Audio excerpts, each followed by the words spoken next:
আমি কেনই বা তোমাদেরকে ভয় করতে বললাম?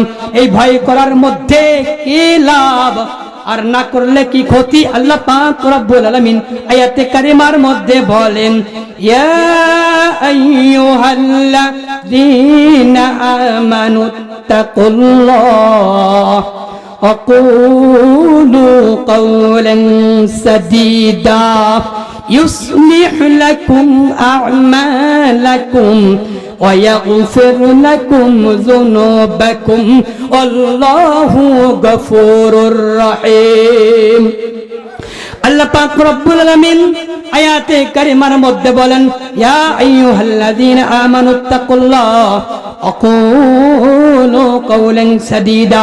বান্দারে, তোদেরকে আমি আল্লাহ পাক রব্বুল আলামিন দুইটি বিষয় আদেশ করতেছি। কয়টা জিনিসের বিষয় বলেন? দুইটি। এক নাম্বার আল্লাহ পাক বলেন, ইয়া আইয়ুহাল্লাযীনা আমানুত্তাকুল্লাহ ওয়া কুলু কাওলান সাদীদা।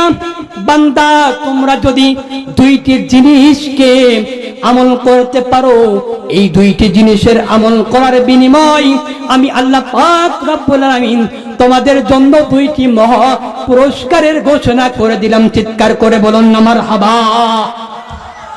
আমার মুসলমান ভাইরাম, একটু দিলের কান দিয়া গভীর ধ্যানে মগ্ন হন। আল্লাহ পাক রব্বুল আলামিন সেই দুইটি পুরস্কারের কি কথা বললেন আর দুইটি আমলের কি কথা বললেন আমাদের জানার দরকার আছে না নাই বলেন? আমার আল্লাহ পাক রব্বুল আলামিন বলেন, ইয়া আইয়ুহাল্লাযীনা আমানুত্তাকুল্লাহ।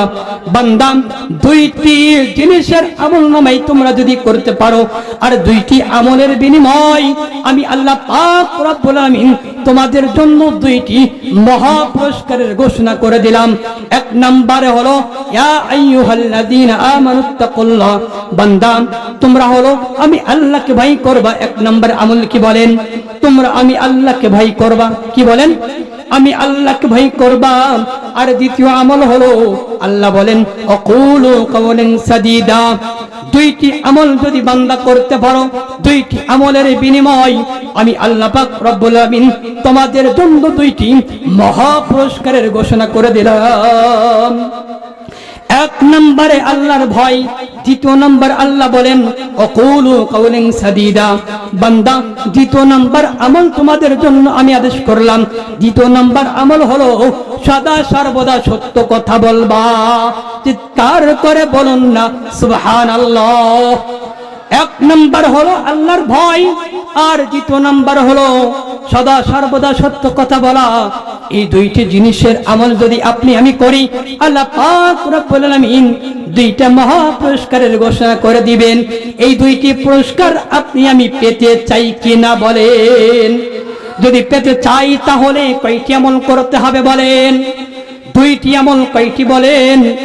দুইটি আমলের প্রথম নাম্বার হলো আল্লাহর ভয় আর দ্বিতীয় নাম্বার হলো সদা সর্বদা সত্য কথা বলা। এই দুইটি আমল করতে পারলে আল্লাহ পাক রব্বুল আলামিন দুইটি মহা পুরস্কারের ঘোষণা করে দিবেন। সেটা এক নাম্বার হলো ইউসলিহু লাকুম আ'মালাকুম। বান্দা, দুনিয়ার মধ্যে যে আমল করবা এই সব আমলকে আমি আল্লাহ পাক রব্বুল আলামিন নেক আমলে পরিণত করে দিব। বলেন না সুবহানাল্লাহ। আমরা যে আমল করি আমল হলো দুই প্রকার। কয় প্রকার বলেন? এক নাম্বার হলো নেক আমল, দুই নাম্বার হলো কি বলেন? বদ আমল। নেক আমল করলে বান্দা আল্লাহর দিদার পায় আর বদ আমল করলে বান্দা আল্লাহর রহমত থেকে কি হয়ে যায় বলেন? দূরে সরে যায়। তো আপনি আমি যদি দুইটা আমল করতে পারি, দ্বিতীয় নাম্বার আমল হলো বান্দা সদা সর্বদা কি করবেন? সত্য কথা বলবেন। তাহলে পুরস্কার কি? আল্লাহ পাক ইসলিহ লাকুম আ'মালাকুম। আল্লাহ পাক রব্বুল আলামিন বান্দার প্রত্যেক আমলকে, সব আমলকে আল্লাহ পাক নেক হিসেবে পরিণত করে দিবেন। বলেন না সুবহানাল্লাহ।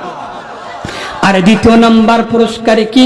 ওয়াগফির লাকুম যুনুবাকুম আল্লাহু গফুরুর রহিম। বান্দারে, আর দ্বিতীয় যে পুরস্কার আমি আল্লাহ পাক রব্বুল আলামিন তোমাদের জন্য রেখেছি সেটা হলো তোমাদের तमाम জিন্দেগীর গুনাহগুলিকে maaf করে দিব। তাহলে আমরা যদি আল্লাহ পাকের পক্ষ থেকে মুক্তি পেয়ে যাই, তাহলে আমাদের দুনিয়ার মধ্যে আর কোনো চাওয়া পাওয়া আছে বলেন? আমরা যারা দুনিয়াতে আসছি প্রত্যেকেরই চাওয়া পাওয়া তো একটাই, যে দুনিয়ার মধ্যে যে আমল করি এই আমলটুকু যেন রব্বে কারিম নেক আমলে পরিণত করেন, আর আমাদের তামাম জিন্দেগির গুনাহগুলিকে আল্লাহ যেন মাফ করে দেন। কথা বলুন ঠিক কিনা? এটাই তো আমাদের প্রত্যেকের লক্ষ্য উদ্দেশ্য। তাহলে আপনি আমি যদি দুইটি আমল করতে পারি, এই দুইটি আমলের বিনিময় আল্লাহ পাক দুইটি পুরস্কার দিবেন। এক নাম্বার পুরস্কার